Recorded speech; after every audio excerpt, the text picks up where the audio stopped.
Greetings one and all, and welcome to my review of The Sims 4 Country Kitchen Kit. Some alliteration going on there.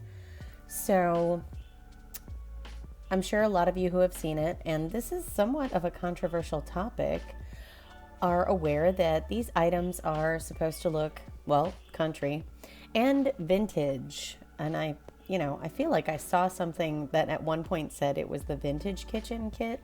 I couldn't find it again, but, call me crazy. Anyway, they are vintage items. The cabinets, I decided to build this little house before I start my spiel, doing a quick tour. I didn't put, all the artwork up. I think the bedroom's missing some curtains. It was just a quick little house for one of my Sims. And I thought I would go ahead and use the country kitchen kit. And I'm going to stop saying that. But I enjoyed using it. I didn't use every single iteration of every cabinet or whatnot, but I will show what is available. I know their sample kitchen is pretty huge, but this one is very small and modest for this little house. So first thing, cabinets have kind of like that chipped, warped feel about them. Like the paint is chipped. They have been painted. For one thing, they're not natural wood, which is something that happened a lot throughout the decades. Here are some of the swatches for the sink, which I will start out by saying most sinks were freestanding. A lot of them had kind of metal legs and feet.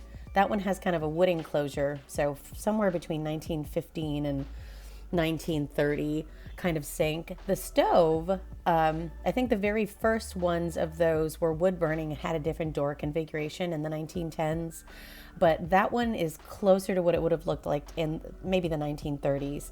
And the fridge I thought was interesting. I did a little research about him because the shape is very, 20s and 30s, very, very different look in the 20s. 30s was starting to come up to this. 40s is closer, but really that side-by-side door didn't really appear until the 50s, the mid-50s. So interesting combo there of decades. Here are the swatches for that little dude. I didn't spend too much time on the colors.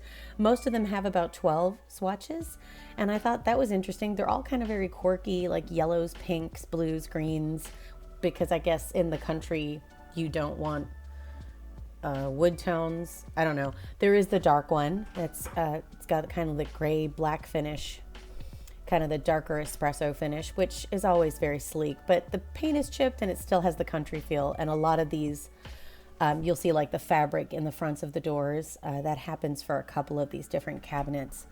So here I am kind of streamlining it so that we can see every single, there we go with the island. So I decided to just leave that up because it's cute. And of course that comes with all of the parts that all of the other kitchen counters come with. So you could do a rounded, big island, rectangular, square island. You can still do all of that, but it's got that little distressed look about it, which is cute. I chose to leave it in this kind of tealy blue color. And I went through everything here in the kitchen to see if there was anything I missed, anything that would appear in the kitchen. And I did not. I put one of each object out, and I'm gonna go through and show you the cabinets I didn't use. Here's a cute little corner cabinet with jars and like the little tin, which is has kind of a very 20s and 30s feel about it. You might be doing some canning and whatnot out in the country. So this one's cute. I decided to put this one into the kitchen. Has a little built-in pot rack, which is adorable, but still, I don't know that it's very authentic, but it does work for the Sims kitchen. And yes, after all of this is said and done, I did pay for this. $4.99 here in the good old US of A. Yeah, is it worth it?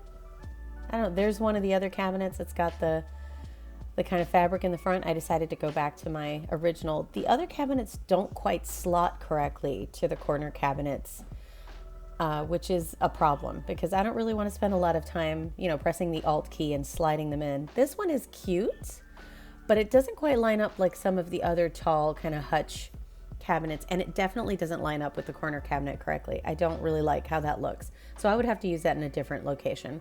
Back to my normal one, and I enjoyed it. It's cute, and I will use it again just because I do love vintage. Vintage is the Simstress thing to do. But yeah, what am I in love with it? Is it worth the $4.99? I don't know. If you're not a vintage crazy person, if you're not looking to do these rustic builds like cottages or tiny homes in the mountains or something like that, I mean, really, it would be cool for storytelling purposes. Again, if you're into a more vintage story and you happen to be going through these, 1910s, 20s, 30s, 40s, 50s, because they do span the decades. And I thought that was an interesting choice. And I wondered if they did that on purpose. I don't know. I don't know if they did it on purpose or if they just wanted to represent country and vintage, or they saw some Pinterest pics of, quote, country kitchens, unquote. I don't know. I feel like I'm a little cynical about it, but by the same token, they did a good job with what they did reproduce. It is very much, especially the fridge, is very much like a refrigerator you could go look for in the mid 50s, and it would look exactly like that. So they did some research, and it was nice. And being a vintage channel, I like it. I'm not displeased that I purchased it. I don't think everyone needs this pack, though. A big thank you to anyone who spent these few minutes with me watching this review. I hope you enjoy this pack if you get it, and I also hope you are happy, safe, and healthy, and that you have a beautiful day.